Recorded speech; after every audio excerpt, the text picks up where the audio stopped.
grade 12s. I'm just going to go over today, I'm going to go over lesson 1 about functions, okay? So this unit, obviously this course is called Advanced Functions. So where else should we begin but about functions and characteristics of functions? So that's our lesson for today. I'm going to talk about basically what a function is, how we can identify them, and do a couple examples of questions you might see when discussing functions. All right. So first off here, a function is a special type of relation. Okay, a function is a set of ordered pairs. If we think back, an ordered pair, what is an ordered pair? Ordered pair is an xy coordinate in which for every x there is only one y. Simply, there is no repetition in x values. So we're going to look at a couple examples here. The first example here, we can see that this is basically just a set of ordered pairs. In this example, right, we have 4 ordered pairs, 2, 3, 4, 5, 6, 7, 8, 9. Notice how there is no repetition in the x's. The x's are all different, okay? Since the x's are all different, this is a function. All right. If we want to look at something that is not a function, maybe I give you this set of numbers that is 2, 3, 4, 5, 2, 4, and 5, 5. Okay?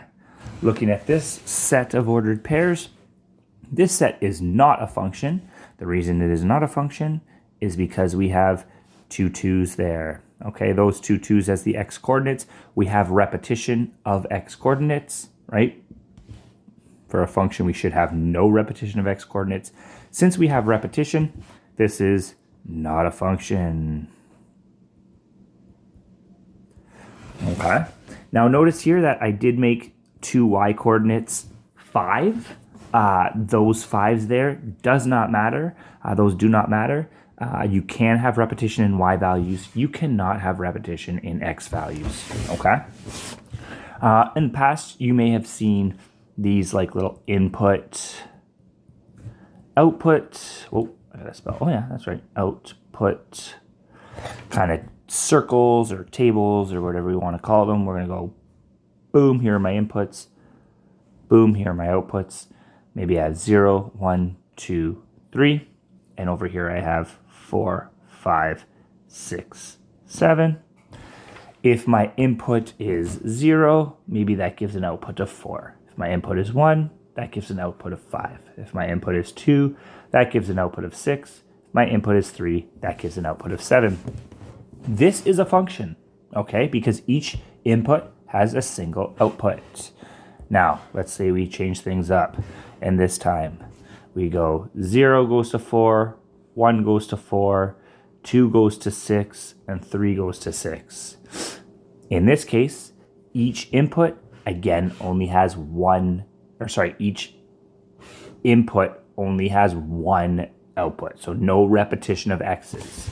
Okay, I don't have 2 outputs for a particular input. Okay, so this is a function. Let's do one more. Let's say something like this. 0 outputs 4. 0 also outputs 5. 1 outputs 5. 2 outputs 6. 3 outputs 7. This one is not a function because 0 in this case is outputting 2 values. Okay, that is not a function. Last one.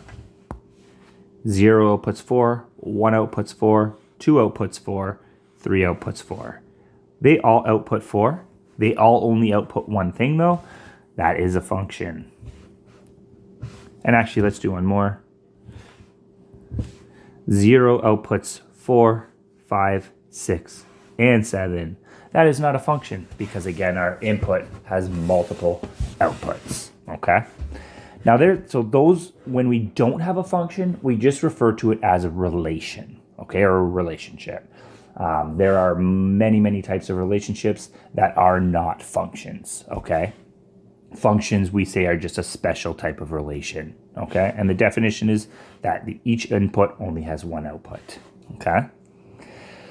You can see this on a vertical line test as well, okay?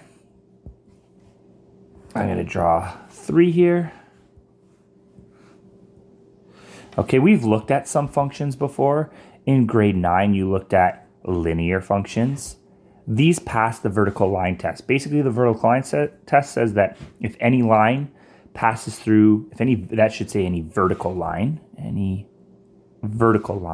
passes through more than one point on a graph, then it is a relation, not a function.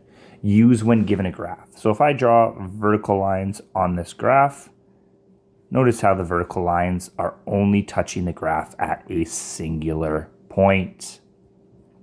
This is, by definition, a function. Okay, the vertical lines never touch at 2 points.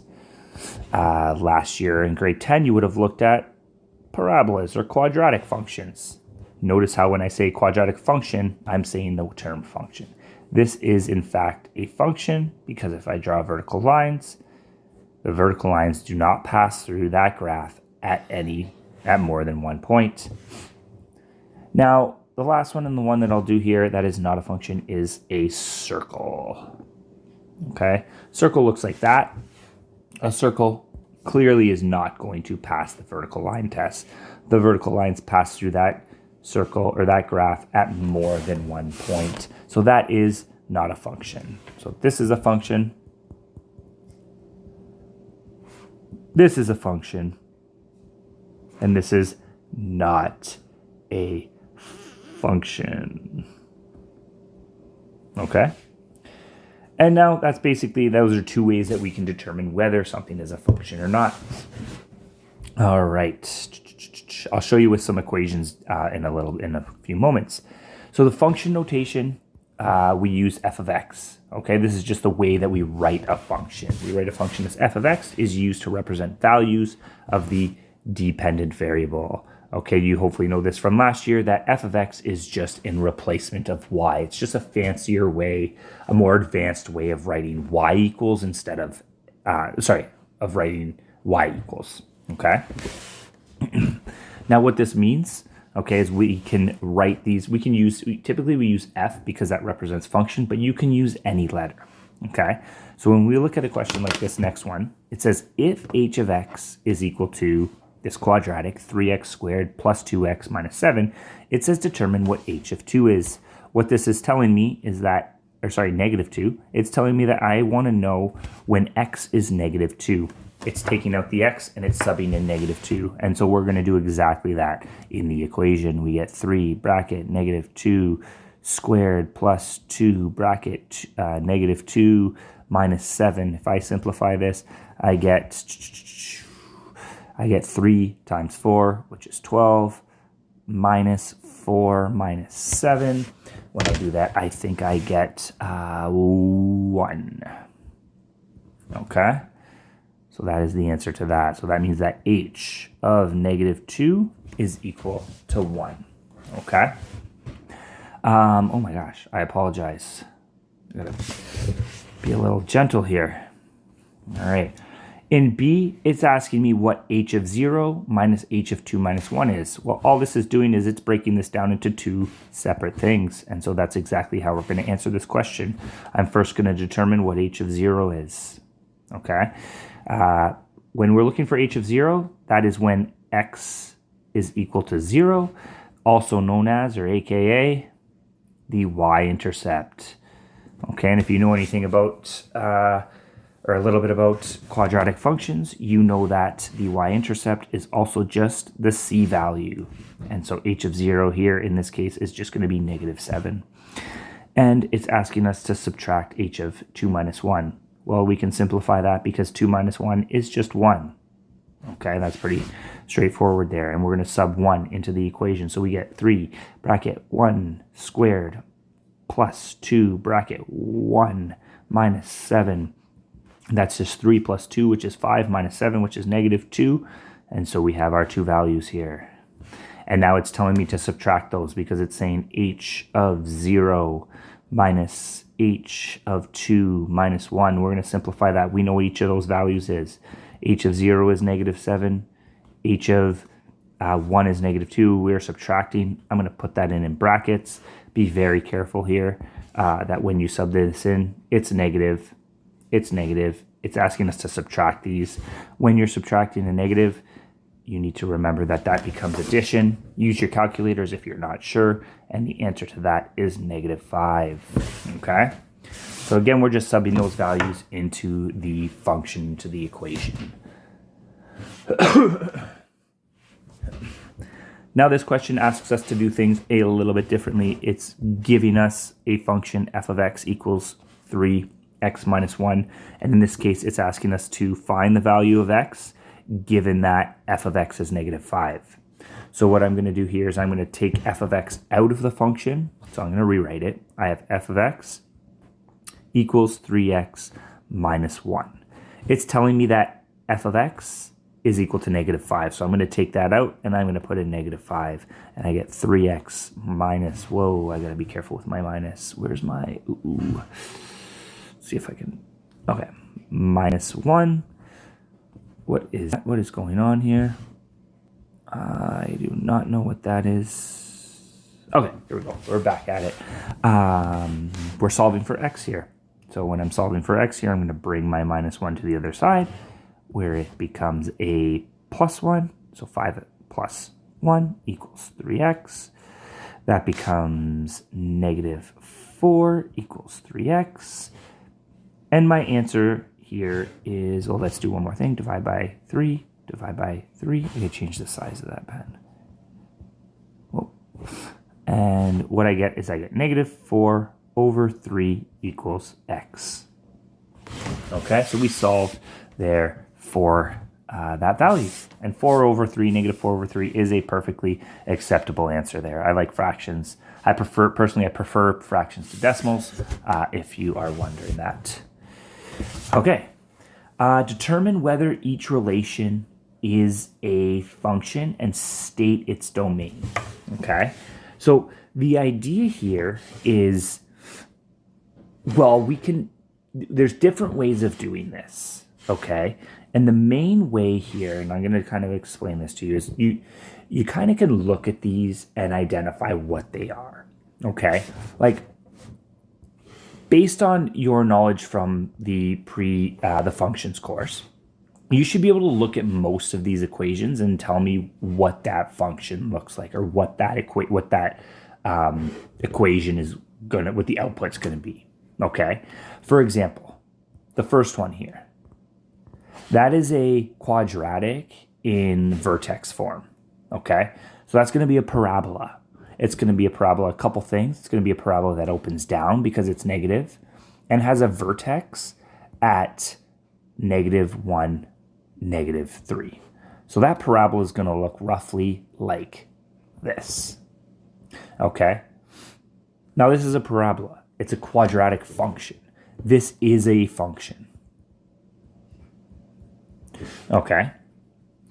And you can also tell this by looking at your y equals. Okay, when y is isolated here, it's like for every x that I put in, I'm only going to get a singular y value. I'll show you why in a moment here. Okay, in our next one, I'm going to skip B. I'm going to go to C. Okay, we're going to take a look at C. In this one, this is a rational function, or a reciprocal. And I think you looked at this, you should have looked at this in grade 11. This function looks something like this. So a quick little sketch of that shows me that this function will in fact pass the vertical line test.